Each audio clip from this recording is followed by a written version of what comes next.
booze hopping and Altus, so that's why I know the name. Uh-huh. All right. Well, someone has a question over here?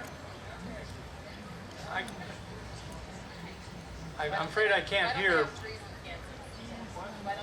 Prairie. It was just a prairie land.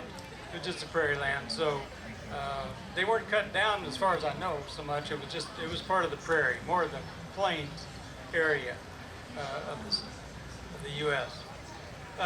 Let's see, where are we going to go next? Well, we should talk a little bit though about farming.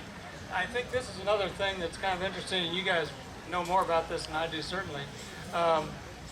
But unlike some other parts of the area, even Iowa and Kansas, a lot of the farms in Missouri are not terribly large. And part of that is that because it's hilly in many cases, it's broken up by streams, but it's not the kind of place where you have a huge farm. You have certainly not a plantation. Oh man, that's my favorite part about it. Yeah, and so that was very distinctive. You had Now I don't know about Arkansas, but I know Missouri was the largest exporter of both apples and strawberries at different points. So we had our microclimates and our bottom lands. I mean, they're in Arkansas, they're in the Boxley Valley. I mean, that is.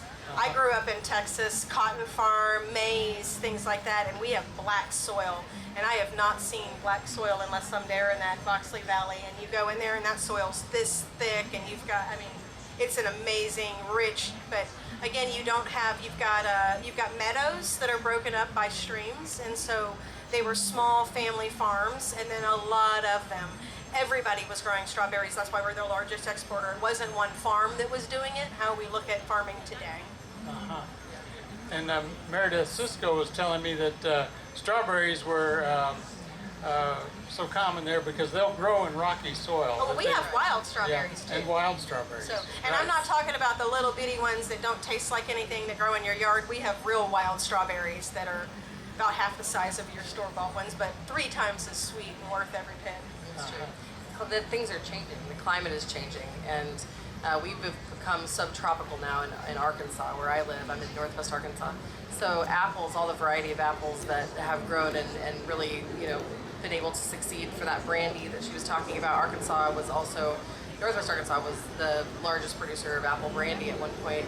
And I took on a project about 10 years ago where I started to research and was going to bring that back for a number of reasons, but really to get some of these families to reestablish and grow apples. And it's an impossibility.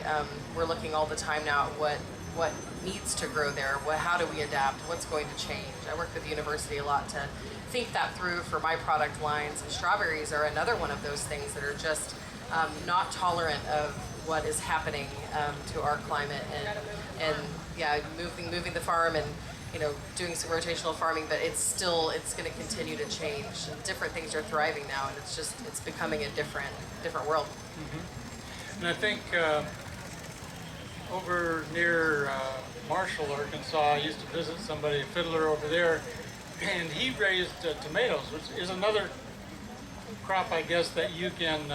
He wasn't staking them, of course. They were just, spreading out but in rocky soil, it seemed like they would grow. Oh yeah, they'll thrive. Well. Absolutely. They love to be beaten up. Yeah. I found a recipe when I was doing that rabbit hole I'll share it with you later, but it's Arkansas tomato figs. And what that was at the very end of the season when they were gleaning everything and they had all of the tomatoes that weren't completely ripened, they would boil them in brown sugar or molasses, sorghum, and then they would lay them out on screens to dry. And as they dried, they taste like a fig. I've done them a couple times now, and they are phenomenal. And it's just such an easy trick to using what you have and turning it into something that you miss. We have a lot of wild blueberries on my ridge where I live, and so we're always out scouting blueberries. But the thing with the plants that are there in the Ozarks, if you don't plant them for yourself, it would not be sustainable. Besides, if you were just on your own family harvesting with your kids, you wouldn't be getting quarts and stuff to sell.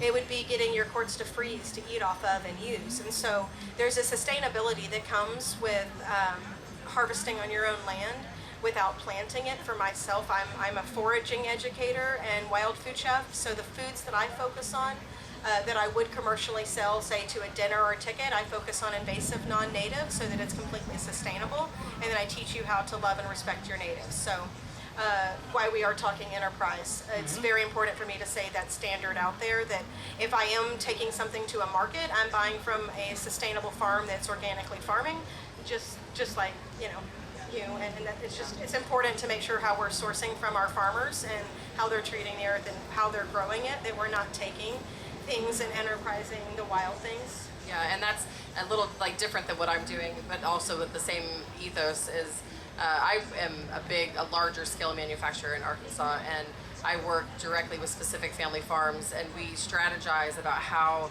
and what we should buy and sell and when, and I work with them as closely as I do with anyone who's buying my product, and with the entire impact that they can continue to grow and support their families. And like they were saying, the family farms are very small all over the state of Arkansas and Missouri, but they can really grow a lot when needed. And so we create a program where we'll take seconds. We take anything that you can give us. We pay you farmers market value for it. We've been doing it for almost 12 years now. And it makes a huge impact on people's ability to continue to nourish their soil. If you have to take a break on one plot for 1 year and plant something different, we'll buy that from you, whatever you're planting. So it's similar, and just, trying to also have business and maintain business and give safe space and good workspace for other people to work in is important. You need to be able to feed your family, you need to be able to, have the things that we need to grow, and you can still do that through farming. And that's what Pink House focuses on. Speaking of non-native plants, have they ever found any good use for kudzu or? Oh man! Oh, I love that you asked that question. So kudzu, the early tendrils taste like a snap pea or green bean had a baby. The root they're actually using now in ethanol production. I make wine out of the flowers every single season. It smells like grape juice, like Welch's grape juice, like grape juice. Like just the purple color on a bottle where you already know what it smells like. But that's what the flowers will smell like when you're walking past them. And so all parts of the plant are usable at different seasons, and I would love people to learn more about those and be able to utilize them as food and medicine. Kudzu is an anti-tumor as well as anti-spasmodic, so if you've got problems like that, I don't want to sit here and go off down the rabbit hole, but yeah, hit me up at the tent if you're interested in the medical studies. If you're interested in utilizing kudzu and garlic mustard and things like that as food and medicine, there's a fantastic book that I'm citing for my second. It's called Invasive Plant Medicine, and it actually has the medical studies with the different chemical constituents that have been done, side-by-side studies for different tumors and things like that, and they've got them all broken down for you. So that's a fantastic book I'd recommend. Wow, that's good to know. And you mentioned grapes. I forgot about the fact that down around St. James, Missouri, and Salem, even during Prohibition, they raised grapes down there for edible grapes. For Welch's. Welch's grape juice, a lot of it came from that area. I don't know if they still do or not. There's a Welch's manufacturing facility in Fort Smith, Arkansas. Is there? Yeah, okay. So that was a big boom. That whole area was major manufacturing for a long time. Wow. Yeah. Okay.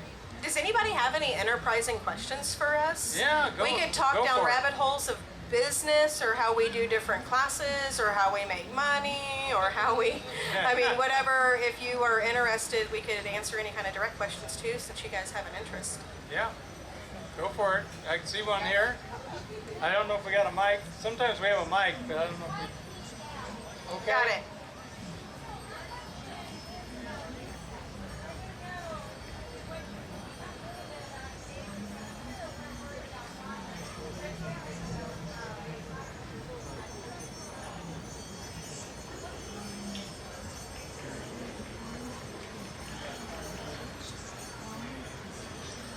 What are those Japanese beetles?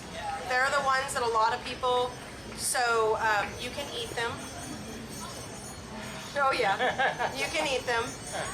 Especially if you get one of those scentless traps so that you're not giving them any. So I'm really weird when it gets to insects. I raised my own crickets and stuff because I didn't trust what they were eating before I ate them. So I'm weird with the Japanese beetles. I usually just throw them in my freezer and I fed them to my chickens. I'd have 5-gallon buckets in my freezer. I would get about 10. over the season, and I would line the bottom of this big deep freeze with these 5-gallon buckets of Japanese beetles, and then in the dead of winter, I just throw that 5-gallon bucket and scatter those beetles all across the ground and feed my chickens so they'd produce eggs all winter. High protein, they missed that, so it was a really easy solution to gathering them. But you can look up simmering them in liquid smoke and chicken broth and bring them to a simmer, and you can eat them too. Wow. Okay. You Anybody can else? grind them and turn them into cookies. I do chocolate chirp cookies out of the crickets. Chocolate chirp. Wow.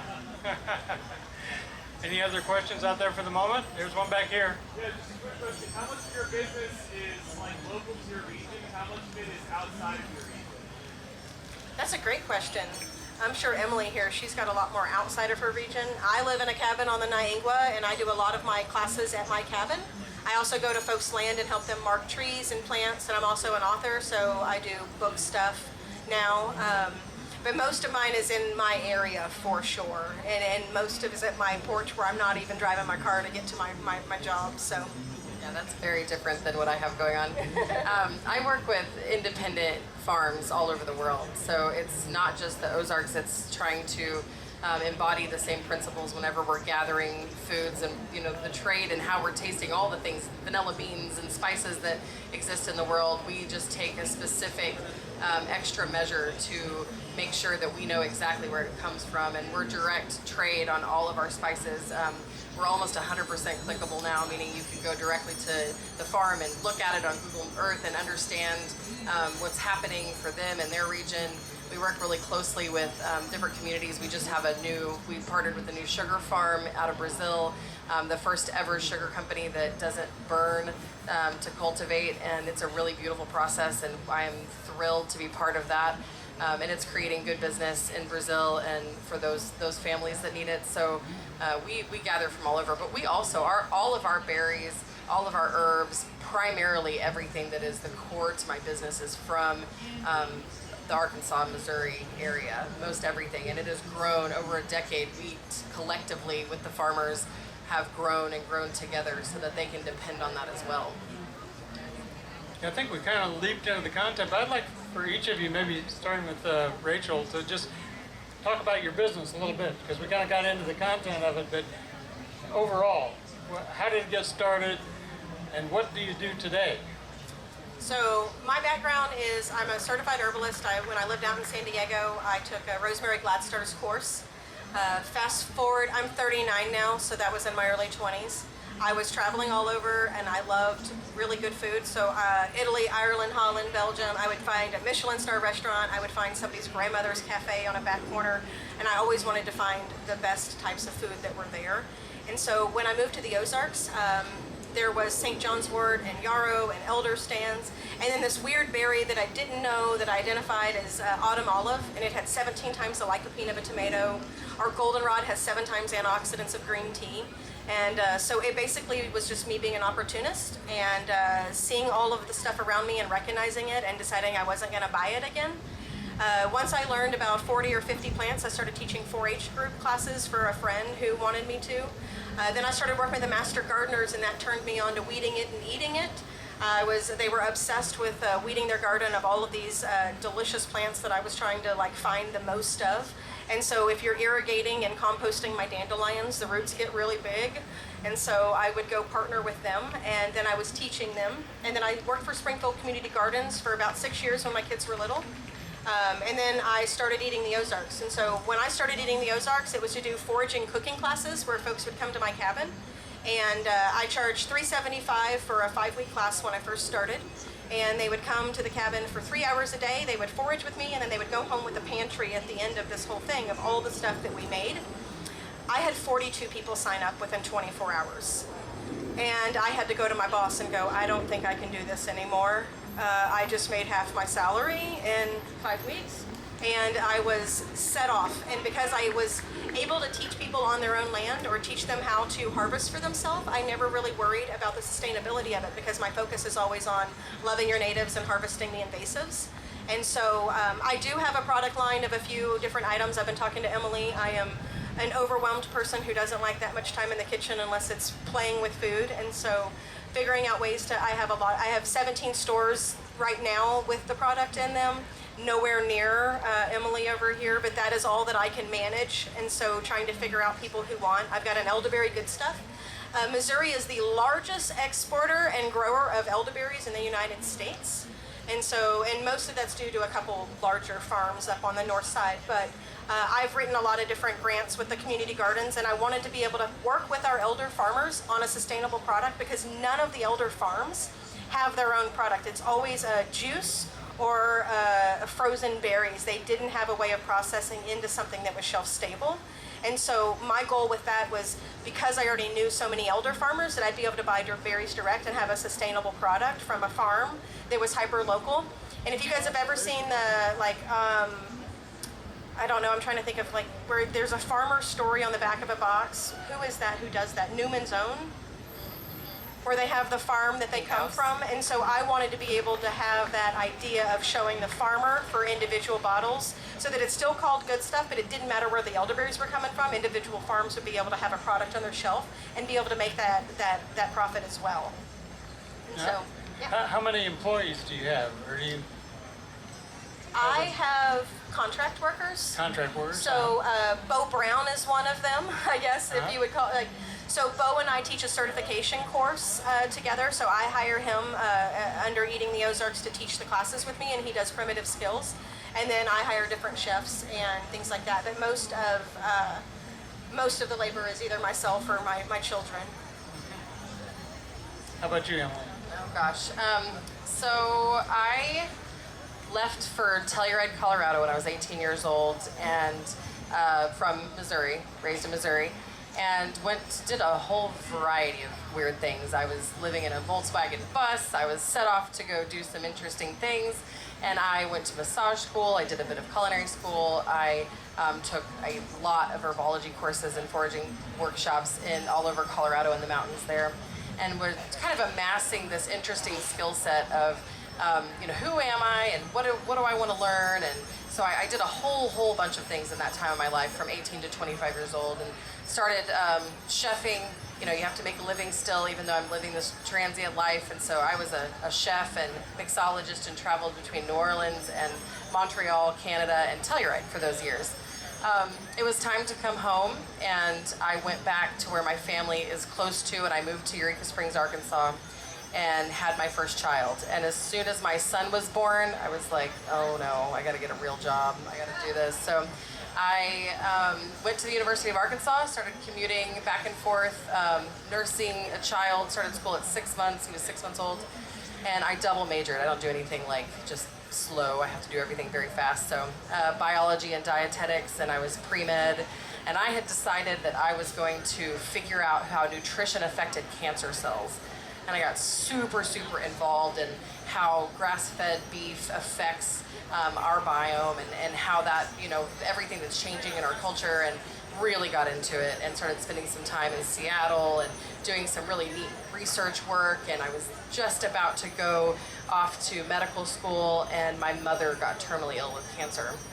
So sounds like a sad story, and it was, and I lost her in my 20s, and it was sad to go through that, but I was able to practice all of these things I had learned, how nutrition affects our bodies, and specifically cancer cells and the end of our life. So all of the stuff, it was like fast forward me through an entire career. And during that time, I had to work, right? You're in school, I had a child, I was single at the time. So I was still open, I'm a consultant, and I opened restaurants and coffee shops, and I was working a farmer's market for one of those groups, and it was a major aha moment. I bought a big bundle of lavender from a farm called Ugly Bunny Farm, and I went home and I made lavender syrup and made lattes and lemonades, and eventually went on to make shrubs the next Saturday, and I was serving my community. And by the end of that farmer's market, I had a 30-person line. And, we've talked on the previous stage about, nostalgia and memories, and I think I was just cooking and making flavor for my mom and my family that whole time. I mean, I was just pouring into it, and I knew that something was coming out of this. And I was living in a little 110-year-old pink house at the time, darling little tiny thing, the stickiest floors you could ever imagine, right, going through this. And it was a sweet time, and it was a sweet moment, but my background and having traveled so much and having so much school, that's such a concentrated time. I was an entrepreneur. I didn't know that or have the words for it then, but I had amassed this tool belt. So I called the University of Arkansas and I said, I remember you got a grant for a facility that I could produce this in. And they said, yes, yeah, we did. So I showed up about 6 months later and I launched House Alchemy. And since then, we have grown and grown and grown and grown. And we are in all 50 states and 3 countries, and we're blowing and going. And I just built a brand new extraction facility, which is unlike anything. I mean, tears and tears. It opened. We turned it on when I was flying out here to be with you all in DC, and I haven't gotten to see it live and in person, but I have watched many a video in my hotel room just crying my eyes out because I can't believe that this is happening. But so yeah, years of farm family, and inspired by that, and I knew that I wanted to tell the story and share something with people. I wanted them, when they taste Pink House product, I make bitters and shrubs and simple syrups, and I have I have a cafe and a couple of facilities, and I produce all kinds of things in there, from the herbs that we gather and the fruits that we have that are not available to the national market. So if anybody ever comes to Fayetteville, Arkansas, you can come and see what I'm tinkering with in there and just kind of see the other side. I have a very intense science background and extraction background for our health and wellness and foods. So that's my story. Wow, that's quite a story. And how many employees do you have now? I think we have 35 employees. Wow. And we just did a census a couple months ago, and we are 90% female. So forklift drivers, all the hard labor. We're a major woman boss situation. Yeah. All right. Good to hear. And the cafe is named what? Is it? It's Pink House. It's So it's Pink House Alchemy, and then the cafe is in the headquarters. So we have our liquor license, we have cocktails, and we have coffee, and then we have lots of food. And as the seasons change, obviously, we have a little market in there, so you can buy all kinds of stuff and treats. Great. Well, Rachel, foraging is something that I think for somebody who doesn't know plants well. I used to gather morels back when I was in Missouri, loved them. But I'm a little scared about going out and just gathering stuff I'm not quite familiar with. So what's your advice to people if they want to start down this road? So I would highly recommend starting with one plant at a time. I wrote a book, it's called Wild Foraged, and it is an introduction to 23 plants and mushrooms. And it teaches you how to identify those plants and then teaches you how to cook with them. Cooking with them is very important to me because it gets you up close and personal, and if you have a half dozen recipes for the plant, you're more likely to use them over and over again than just telling you to put it in tea or throw it into pesto. And so I would also recommend hooking up with a forager or finding somebody who's doing it and coming out and doing events. I do dinners on rivers, I do dinners in yurts, I do dinners in a cave. I've actually got one July 22nd, we're doing dinner underground. And they get to sleep in the cave overnight, and then we're hiking to a bluff where I've got a big old charcuterie breakfast set up for sunset where they can go up there, and then we forage our way back with a basket, so they go home with a whole bunch of, like the Japanese honeysuckle. Japanese honeysuckle is an invasive non-native, but it has 14 plus antiviral compounds and kills COVID, SARS, and a lot of other things. And so being able to know that on the grounds that I'm foraging on, and I can lead 20 little ducklings behind me, and they can all gather and eradicate a plant that they can go home and turn into food and medicine, is really not just empowering to me, but empowering to those that have the expert with them while they're gathering and harvesting before they go home. And so it's a way that, again, it's not sustainable for me to forage herbs for others, but it is very, very sustainable for me to teach you how to, or to have an educator teach you how, so that you have that for yourself. But here, if you guys live in DC, if anybody is here just from this area, you guys, just ornamentally, there are redbuds, there are ginkgos. On the backside, there's a southern magnolia that I've been sitting next to. I'm gonna get Emily to go over there and hug this tree with me later. Her branches and boughs just touch the ground. But you can use magnolia as a seasoning. Trees are natural filters, so even in a city, you've got resources around that are very safe to identify. Now ginkgo, the berries smell like vomit. Oh yeah. But the Oh, yeah. seeds, you'll see different folks in different cultures that know how to mine them out and utilize the seeds. But just the golden leaves, as they fall in and dusting all over the ground, you can make tea with. And so I think that just figuring out one plant, if you've got a pine tree in your yard, go make some pine tea. And turn those pine cones that are all around the ground, soak them in a little bit of water and roast them until they smell a little bit sweet. And you can even turn the cones into a tea and then fold that tea into your cornbread just to get an extra flavor in. So it doesn't really have to be that complicated. We've only had grocery stores for 150 years or less, and schools are even less time. So we already knew how to find our food. It's just reconnecting back to it. Yeah, I really connect with that. I have started out in my 20s foraging. That's, the most exciting thing to do. Of course, my grandparents being a long line of farmers, they are natural foragers. You're walking through the fields and doing whatever we're doing, going down by the creek, and we're snacking the whole way. And so it is a memory. It is. And once you start doing it, it becomes very second nature. You do trust yourself. You know what you're not supposed to eat. And I had a big, long chunk of time where I've been really focused on business and providing for my family and growing this enterprise, and have stepped away from, wandering through the fields a little bit, and I'm back into it, and it's just truly does come right back, and just start, right? I think that's such a great thing to... Just if you've ever just pinched a mint in your yard and then get to smell it, you get these little flavors and these little smells just walking around, and you get to hear birds singing, and it's meditation in itself, even just going out on a scavenger hunt. So it's empowering. Makes you feel empowered and safe. That's something I feel very safe. I could drift off into West Virginia and know how to feed myself, or I've been all over 50 states, and even Arizona, not in monsoon season.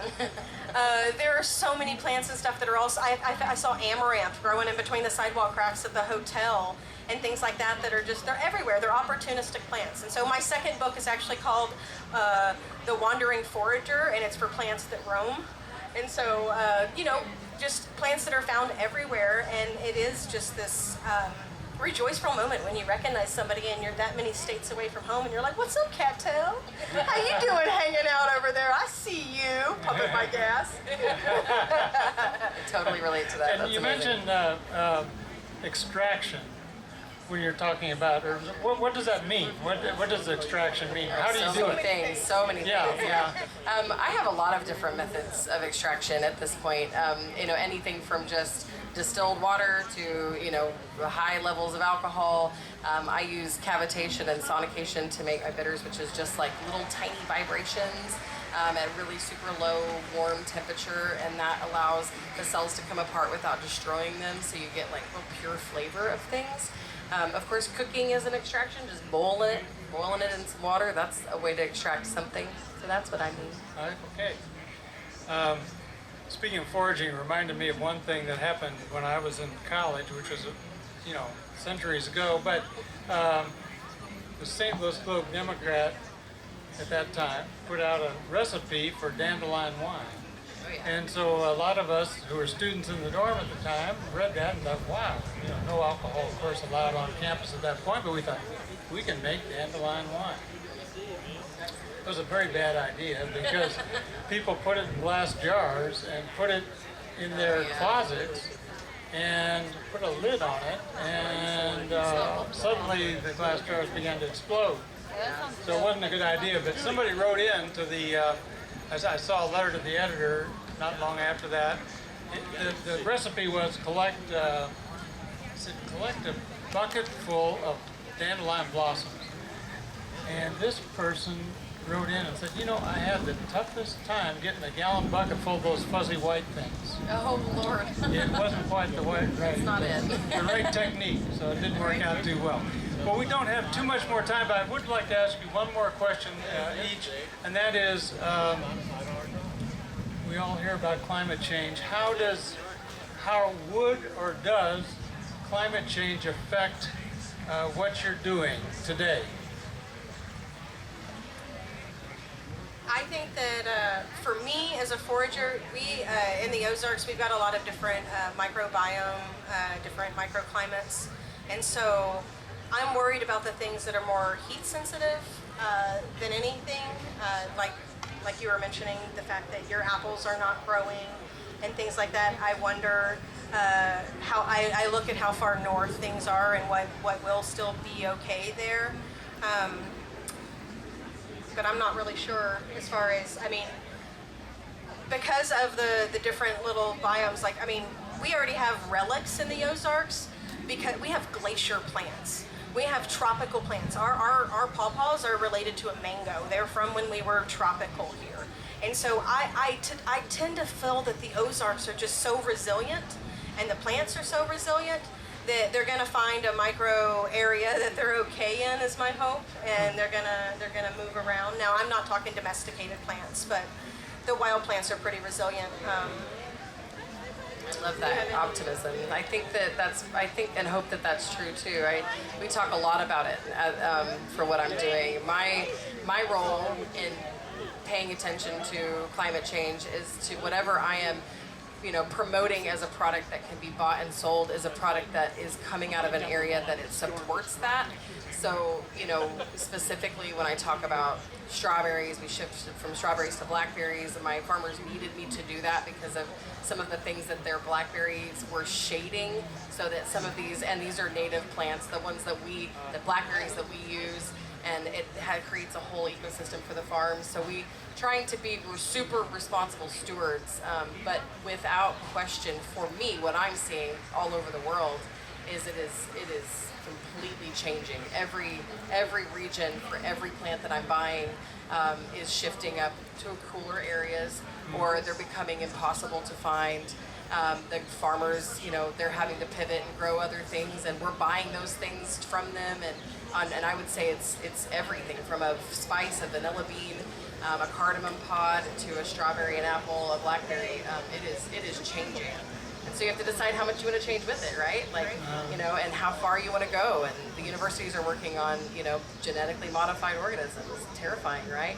Except for the fact that also it may become, necessary.